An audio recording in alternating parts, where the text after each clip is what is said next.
Do you know that you create your own reality? Oh, you do. You do. You create your own reality. You attract your own reality. You attract it by offering a signal. The question is, why are you offering the signal that you're offering? Are you observing something unwanted? If you're observing something unwanted, then you're offering a signal about that. And your point of attraction is more about that than about the improvement. Isn't that tricky? So you look around and you identify what's wrong. And of course you want a solution, but the question is, do you focus more readily upon the solution that you're looking for, or do you listen for or feel for or reach for or anticipate for or even hope for the solution, or do you stay fixated on the problem? That's really something that you want to ask yourself, because if you're one who keeps beating the drum of the problem, then you keep holding yourself in vibrational alignment with the problem, which means you're resistant to the solution. You can't be in alignment with the problem and in alignment with the solution at the same time. They're different frequencies. So if the problem is more active within you, then the solution is being held back by you. Your attraction power is attracting problem, not solution. And we know, because when you were little, it looked like outside forces like mother and father and so forth, looked like those outside forces were dictating to you what you would receive, but they never were. You were always attracting. And that's hard for you to hear sometimes, because your logic says, wait, I don't want that, so why would I attract that? I don't want it, so I wouldn't do that to me. We say, yeah, you might. Because it's not your words. You live in a universe that is attraction-based, and there's no exclusion. So the word no means yes. I do not want that, I do not want that, I do not want that translates into come to me, this thing I do not want. That's really a beautiful thing, translates into that beautiful thing, come more to me. That's an awful thing, translates into that awful thing, come more to me. Because you do your summoning by your attention, by your observation, usually. Most people offer most of their vibration in response to what they are observing, which makes what is slow in changing. Think about it. If law of attraction is, and it is, the most dominant law in all of the universe, and it is, and you are your point of attraction based on what you're thinking, and your feeling is the indicator of it, and as you are giving your attention to something, and that means your point of attraction is summoning that something, this is about attraction, not about exclusion. There's no exclusion, and there's no regression, there's no going back. There's only you becoming more. And if you want to feel good, keeping up with the more that you've become. We know. That should somewhere be on the contract that you sign before you come in here. I now understand that when life causes me to ask for something, that I have to let myself have it. Because if I hold myself in resistance to what I have asked for, since my inner being believed me and took hold of it and has become it, I have no choice but to keep up with my inner being, or I will cause a vibrational rift between me, and that is what negative emotion is. You see how it works? We've enjoyed this interaction immensely.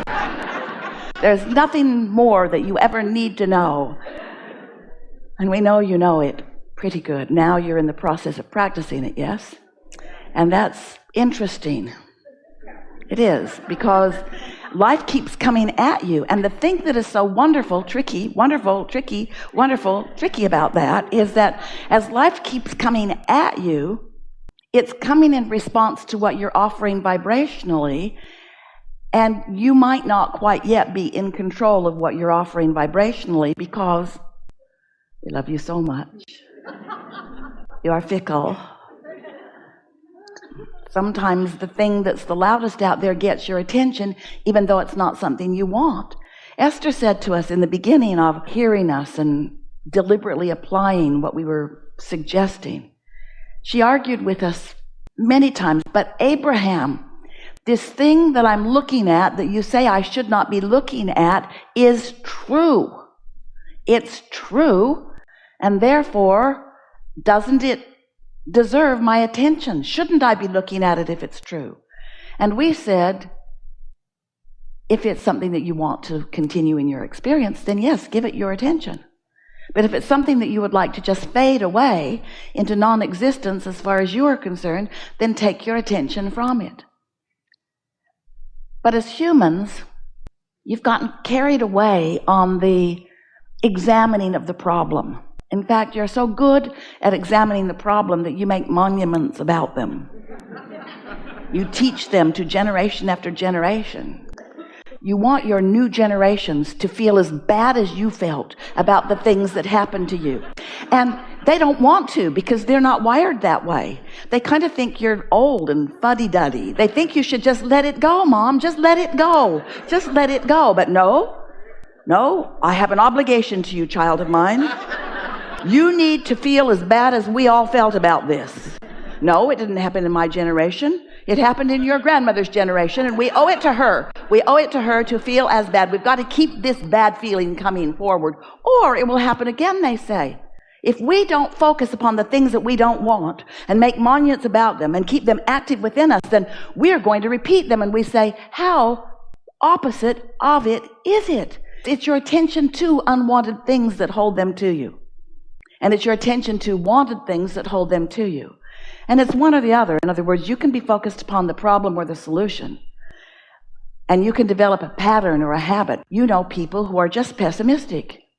If you want a good complaining session, call them up. They're always ready. They're always ready. They'll jump right in on anything. They're ready. They're ready. What you got? What you got for me today? What you got? What you got? Yeah. Let's talk about that. Oh, and there's a group online. Let's join them. Let's join them. Let's see how bad we can feel about this.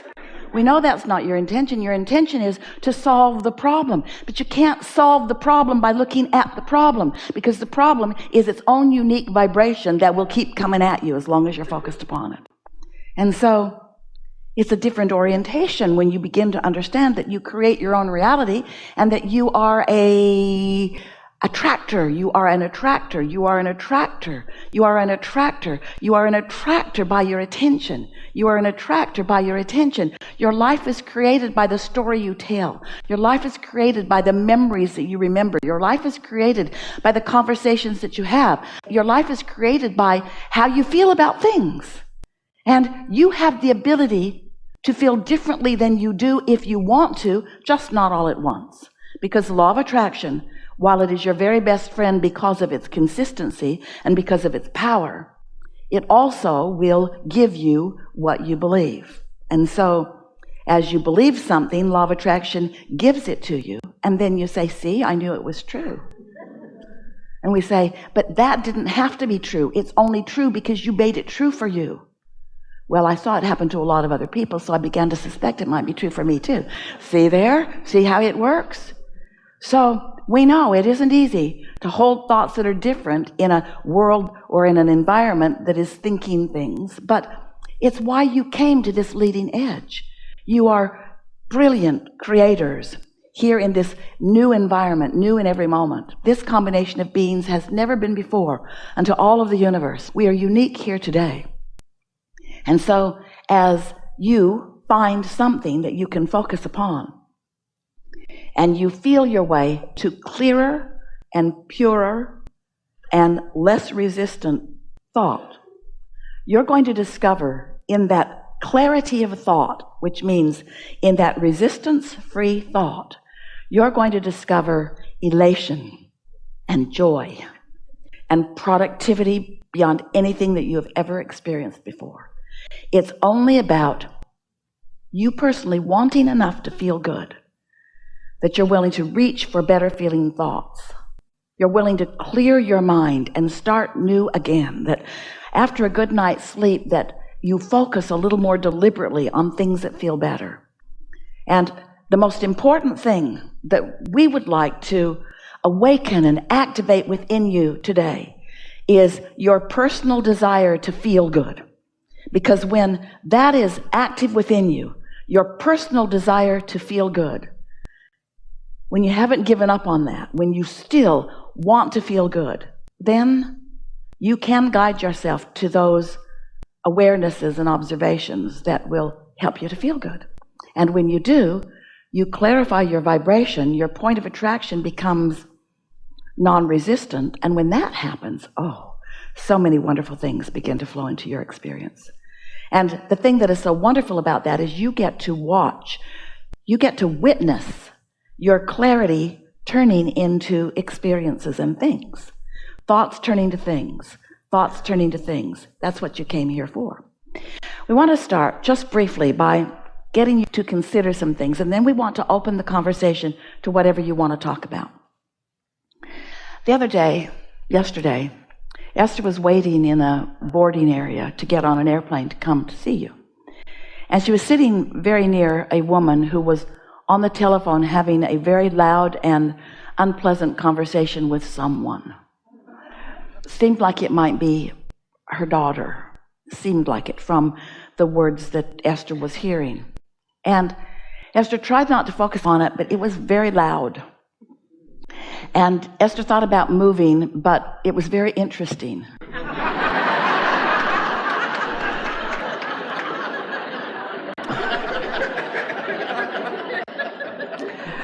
And so then the woman said, I can't get a word in. You're not going to stop talking. I can't get a word in. You're not going to hear me. I can't get a word in. I can't get a word in. I can't get a word in. I can't get a word. I can't get a word in. I can't get a word in. Shut up. Shut up. I can't get a word in. Listen to me. Listen to me. Listen to me. I hate you too. And hung up. And Esther thought, wow. And then the woman looked really sad for a little while. And Esther wanted to go over and put her arm around her and say, we can only hate those we really, really love. And then Esther thought, better that I just mind my own business. And then Esther thought, too late. Haven't been minding my own business. But then through the flight, Esther's thought came back to that because coincidentally, that woman was sitting right next to Esther on a flight that was pre-assigned seats. And so Esther is pondering that, wondering what she should say, if anything, and she didn't say anything. She knew that the momentum was enough that she would just evoke defensiveness. But the wonderful thing about Esther getting to overhear this is that as Esther relaxed and reclined her seat and closed her eyes, she was able to hear our comments about the subject. And we said to Esther, this is the best experience that you've witnessed in a long while that helps you to understand what we've been talking about asking and receiving. How asking the question and receiving the answer are two different modes.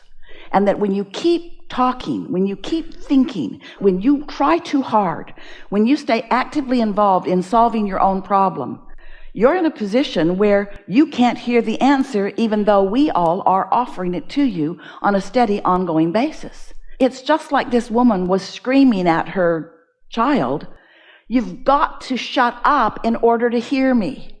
Now, we want to say it nicer to you, but you've got to shut up in order to hear your inner being flowing to you, because when you ask, it is always given. But you know what? You ask and it's given and you don't let it in. And you know why you don't let it in? Because you're so looking at what is and arguing for your limitations or trying to explain why it is like it is or justifying it. In other words, there's not a great expectation on the part of most humans that when they ask, it will be given. When you ask, it is given. Step one is you ask, and life helps you to keep doing that. And step two, it is given. But step three is you've got to be in the listening mode. You've got to be in the receiving mode. You've got to practice the art of allowing. You've got to stop your frantic explaining how it is in order to even catch a little bit of the solution.